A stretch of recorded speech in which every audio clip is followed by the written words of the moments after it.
घटना आहे देवकीची. फक्त ती 22 वर्षाची होती. दीपा उर्फ देवकी प्रसाद पुजारी, 22 वर्षाची तरुणी.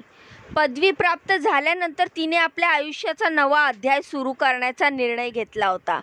तिच्या कुटुंबाने सुद्धा त्यासाठी अनेक वर्ष मेहनत घेतली होती आणि मनापासून तिच्या लग्नाची तयारीसुद्धा केलेली होती. दीपा एका साध्या पण शिक्षित कुटुंबातील होती, ज्यांच्यासाठी मुलींचा सन्मान व सुखी वैवाहिक आयुष्य अत्यंत महत्त्वाचे होते. दीपा अत्यंत नम्र स्वभावाची, हसतमुख व कर्तव्यदक्ष मुलगी होती. तिने शिक्षणात चांगली कामगिरी केली होती आणि भविष्यामध्ये चांगल्या नोकरीच्या स्वप्नांनी भरलेली होती. तिच्या कुटुंबानं तिच्यासाठी योग्य जोडीदार शोधण्यासाठी वर्षभर मेहनत घेतली आणि 18 एप्रिल 2025 रोजी विजयपूर येथील बसवमंगल कल्याण कार्यालयामध्ये दीपा आणि प्रसाद चंद्रकांत पुजारी यांचा विवाह सोहळा पार पडला. विवाहात मोठ्या संख्येने नातेवाईक आणि मित्रपरिवार सहभागी झाले होते.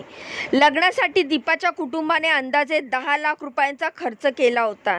या रकमेमध्ये 4 तोळे सोनं, भांडी, फ्रीज, फर्निचर आणि इतर आवश्यक वस्तूंचा समावेश होता.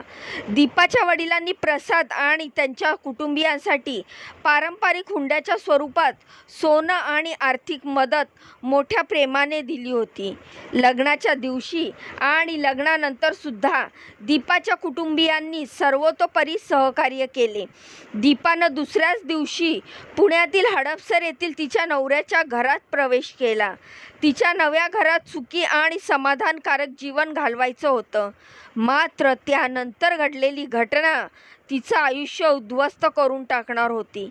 लग्नानंतर लगेचच दीपावर सासरच्या मंडळींकडून हुंडा न दिल्याबद्दल सतत त्रास देण्यात आला.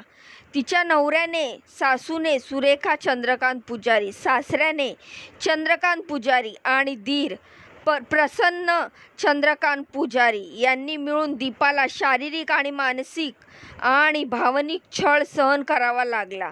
सासरच्या मंडळींनी दीपाला अनेक वस्तू न दिल्याबद्दल सतत त्रास दिला. भांडी, फ्रीज, फर्निचर, इतर गृहीतके दिले नाहीत असा आरोप सतत केला गेला. हळूहळू छळ हा एवढाच मांडला की दीपाला शिवीगाळ, मारहाण, सततच्या धमक्यांचा सामना करावा लागला. तिच्या नवऱ्यानेही या छळामध्ये सक्रिय भूमिका बजावली. दीपाने हळूहळू या छळाला सहन करणं अशक्य समजलं. सासरच्या मंडळींचा वागताना अंदाज आपल्या कुटुंबांच्या दिलेला हुंडा एवढाच नव्हता तर अजून मोठा हुंडा द्यावा लागेल अशी दबावाखाली दीपाला ठेवण्यात आलं. तिच्या कुटुंबानं पूर्वीच दिलेला 10 लाख रुपयांचा हुंडा, 4 तोळं सोनं याचं मानपान केलं होतं. तरीही त्या मंडळींना मात्र तेवढंच पुरेसं नव्हतं. दीपावर होणाऱ्या छळामध्ये केवळ मानसिक त्रासच नव्हता तर तिच्यावर वेळोवेळी मारहाण देखील केली गेली. तिच्या शरीरावर ठसे दिसू लागले. काही वेळा तिच्या जखमा थांबवल्या नाही. सासू सुरेखा चंद्रकांत, सासरा चंद्रकांत आणि दीर यांनी दीपाला वेगवेगळ्या घरामध्ये शिवीगाळ करत, भिंतीला लाथा मारून, कपडे फाडून तिच्यावर अत्याचार केले. त्यांच्याकडून सतत तिरस्कार तसेच अपमान सहन करत दीपाला प्रचंड मानसिक त्रास सहन करावा लागला. तिच्या पतीनेही या साऱ्यांना संरक्षण दिलं आणि हे छळ वाढवण्यात कधीच थांबले नाही. प्रत्येक वेळी दीपाने माहेरून फोन करून मदतीची भीती व्यक्त केली तरीही सासरच्या लोकांचा त्रास कमी होऊ शकला नाही. दीपा 19 मे 2025 रोजी शेवटी हे सगळं सहन करू शकली नाही. तेव्हा तिच्या वडिलांनी दिलेल्या तक्रारीनुसार 18 मे रोजी तिच्या माहेरून फोन करून तिने आपल्याला होणाऱ्या छळाबद्दल सविस्तर माहिती दिली. माहेरी तिला मदत मिळण्याच्या अपेक्षेने ती गेलेली होती, पण हडपसरमध्ये तिला परत जावं लागलं. या छळाखाली असह्य झालेली दीपा 19 मे रोजी आपल्या हडपसर येथील सासरच्या घरात गळफास घेऊन आत्महत्या केली. तिच्या मृत्यूपूर्वी कोणतीही इतर मदत मिळू शकली नाही. ती संपूर्णपणे सासरच्या छळाखाली दबून गेली होती.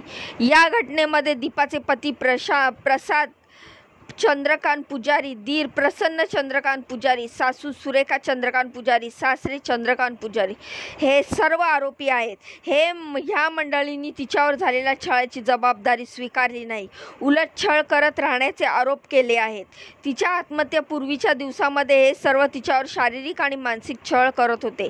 दीपाचे वडील गुरु संगप्पा म्यांगेरी यांनी हडपसर पोलीस ठाण्यामध्ये तक्रार दाखल केली असून त्यांच्यावर त्यानंतर सासरच्या मंडळींवर गुन्हा दाखल झालाय. पोलीस सध्या तपास करत आहेत.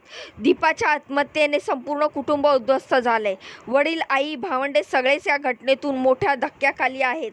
त्यांनी पोलीस ठाण्यामध्ये सासरच्या मंडळीविरोधात तक्रार दाखल केली असून न्याय मिळवण्यासाठी त्यांनी न्यायालयातही प्रयत्न सुरू केलेत.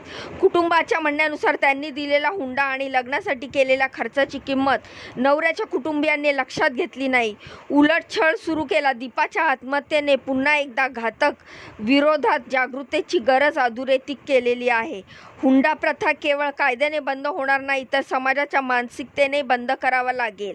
स्त्रियांच्या सुरक्षिततेसाठी, त्यांच्या स्वातंत्र्यासाठी, त्यांना न्याय मिळवून देण्यासाठी कायद्याची काटेकोर अंमलबजावणी आणि सामाजिक पाठिंबा अनिवार्य आहे. दीपा पुजारी यांची आत्महत्या ही केवळ एक वैयक्तिक दुःख घटना नाही आहे, तर ती आपल्या समाजातील एका मोठ्या विकृतीचा आरसा आहे.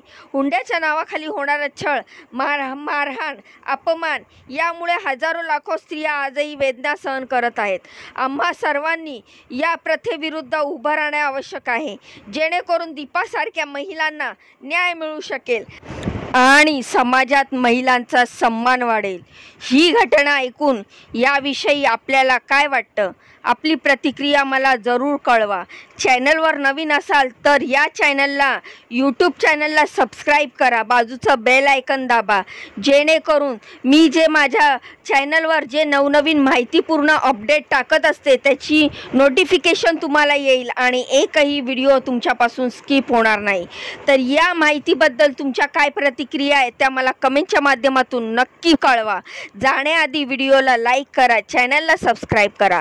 तुमच्या या बहिणीला पुढे जाण्याचा एक चान्स नक्कीच द्या. तर भेटूया पुढच्या व्हिडिओमध्ये अशीच महत्त्वपूर्ण आणि दमदार अपडेट घेऊन. तोपर्यंत स्वतःची काळजी घ्या. बाय बाय आणि नमस्कार.